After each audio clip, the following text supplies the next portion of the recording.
Now our concept is Rayleighs criterion for resolving power. What is resolving power? What is the criteria Rayleighs has given? For example, if there is a object that is very distinct for us, generally we may use either maybe the binocular. In our laboratory, we are using the telescope, like the type of optical instruments.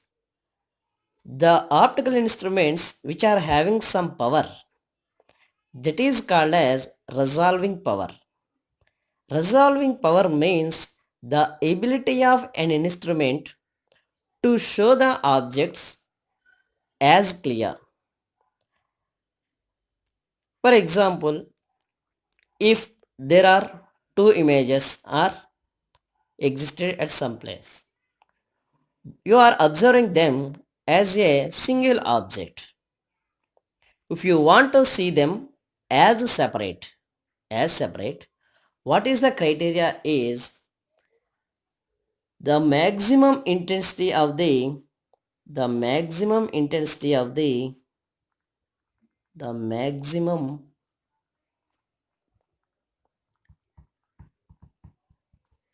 intensity of the first image should be coincide with the minimum intensity of the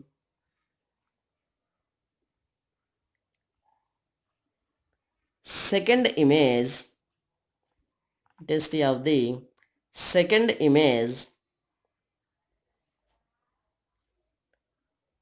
vice versa. That means the maximum intensity of the second image is coincide with the minimum intensity of the first image. For understanding purpose, we have to take two images. How many images you have to take? Two images. Those wavelengths is the wavelength of the first image wavelength. I am saying here lambda. And second wavelength or second image wavelength lambda plus d lambda. These two images we are observing initially as combined in a single system. We want to see them as separate. When we can see, according to the Rayleighs criteria, when we can see is, so based on the energy distribution curve, I would like to explain.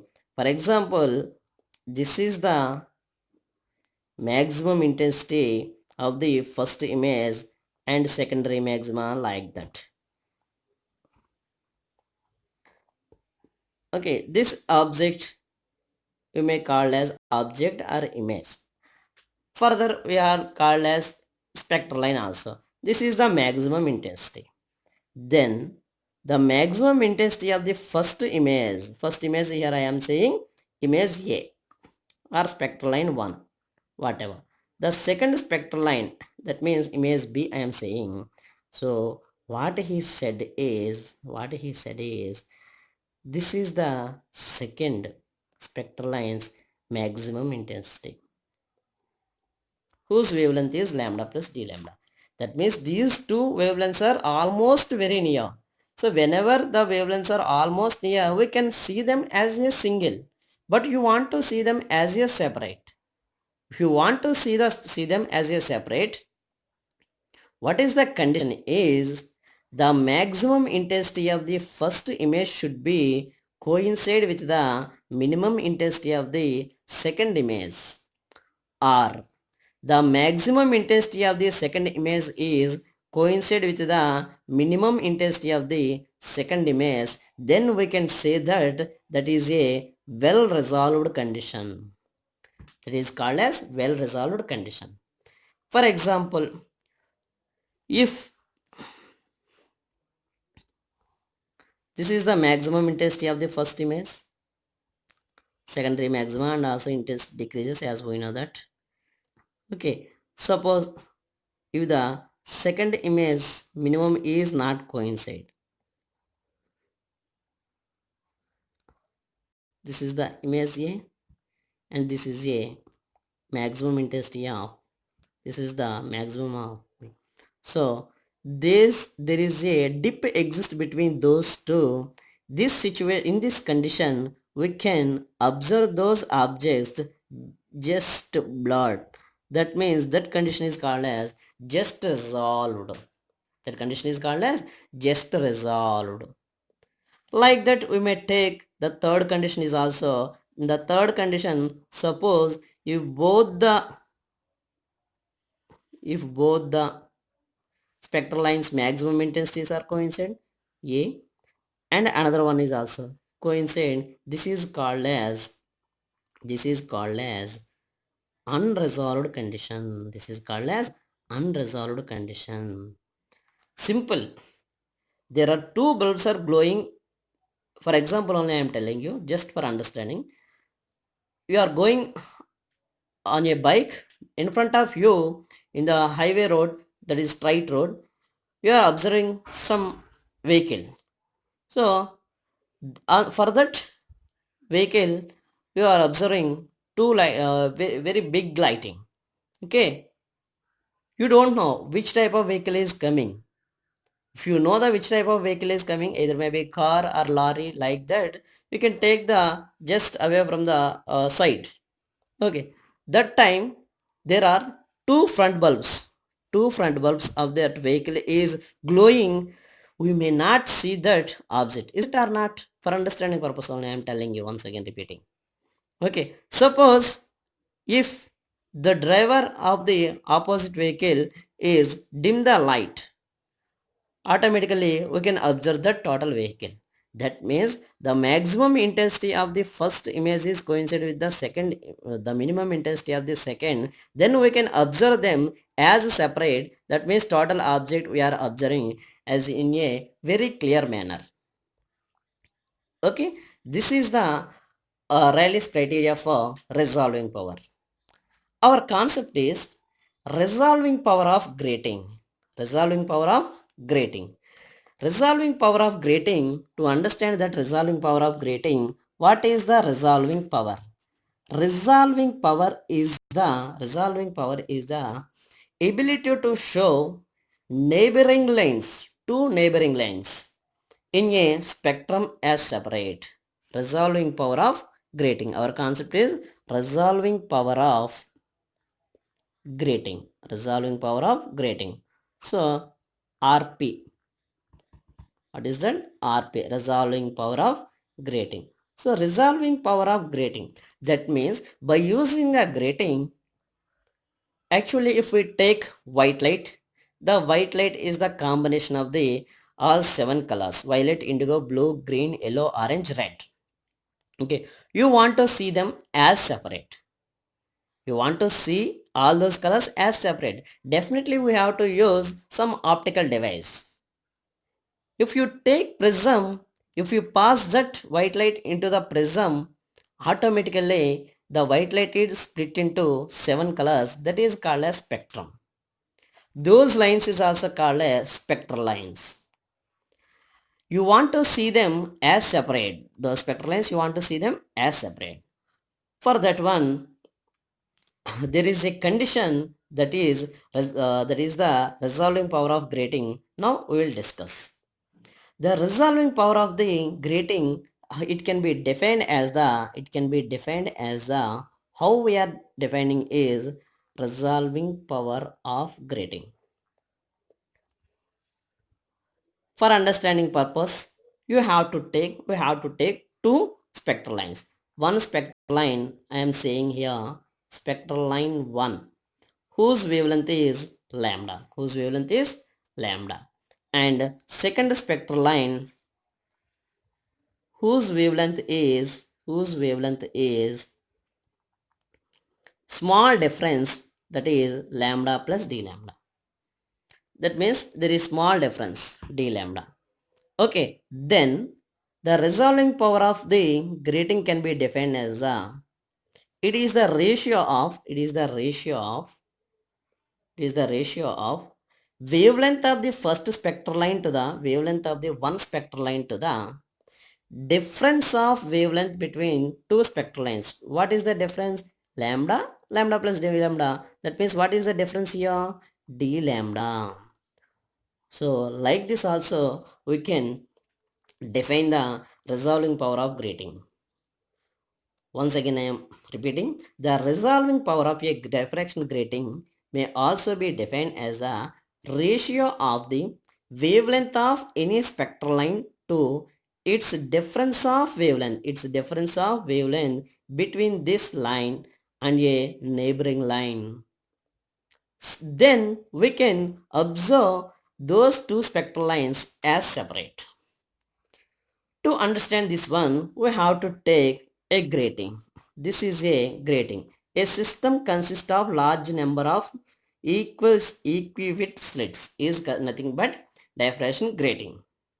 Okay, it one called as X5 is the grating. It is a grating. Okay, this is a screen. This is a screen. MN is the screen. Okay, so this is the principal maximum. Okay, now we have to consider two spectral lines. We have to consider two spectral lines. The first spectral line is going like this. The first spectral line is going like this. That means that is making angle with the central maxima, that is making with central maxima, that is theta, and whose wavelength is lambda. First spectral line wavelength is lambda. It is diffracting with the angle, that is theta, and reaches the position P1. There we can observe the maximum intensity. From that we can observe the maximum and also the minimum. Okay. Next. Now we have to take second spectral line. This second spectral line is, its wavelength is lambda plus d lambda. So when the second spectral line wavelength is lambda plus d lambda and it is diffracting with another angle.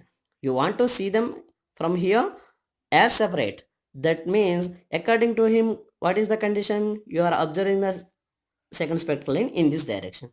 Now the angle between the first spectral line to the second spectral line is d theta, and second spectral line to the central maxima is theta plus d theta, whose wavelength is lambda plus d lambda.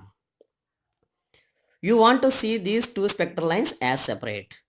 What is our condition? According to the Rayleighs criteria, the maximum intensity of the first image or first spectral line is equals to the minimum intensity of the second image.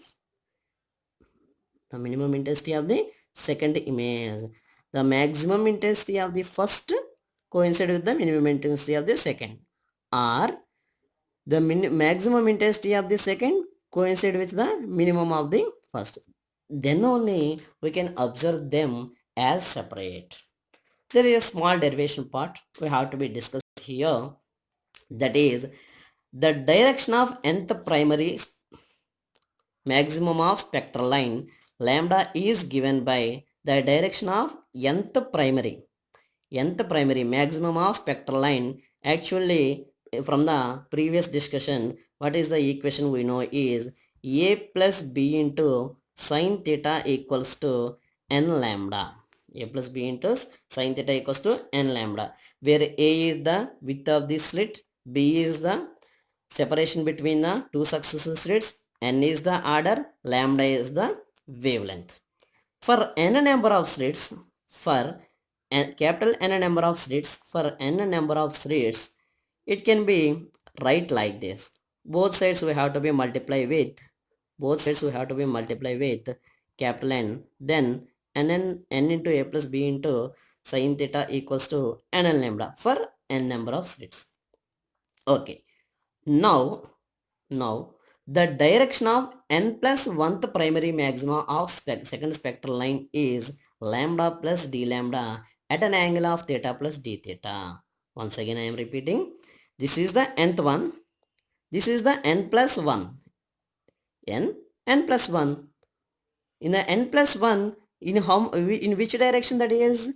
Theta plus d theta direction. What is the wavelength that is? Lambda plus d lambda. That's why I am writing the direction of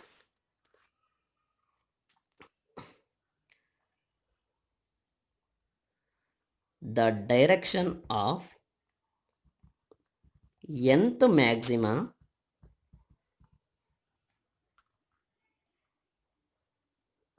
sorry, this is then next one, n plus 1. N plus 1th maxima, n plus 1 maxima, primary maxima of spectral line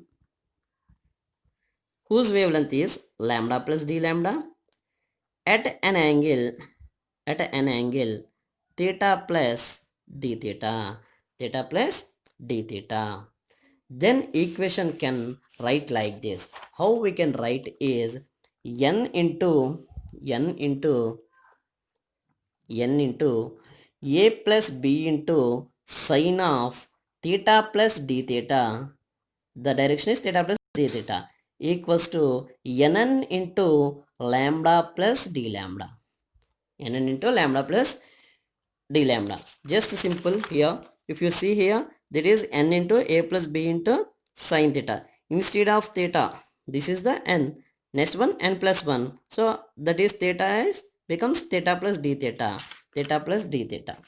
And lambda, it will convert it into the lambda plus d lambda. Okay. This is called as equation number 1. Okay. This is the primary maxima of spectral line of this one. Primary maxima of second spectral line. It should be coincide with the minima of first one. Minima of first one. That means the direction of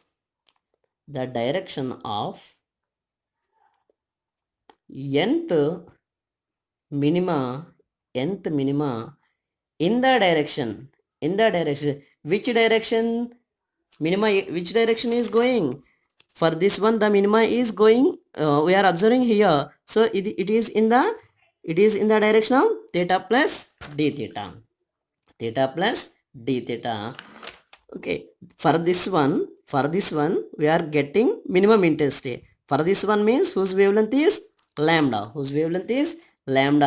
That means theta plus d theta having the wavelength,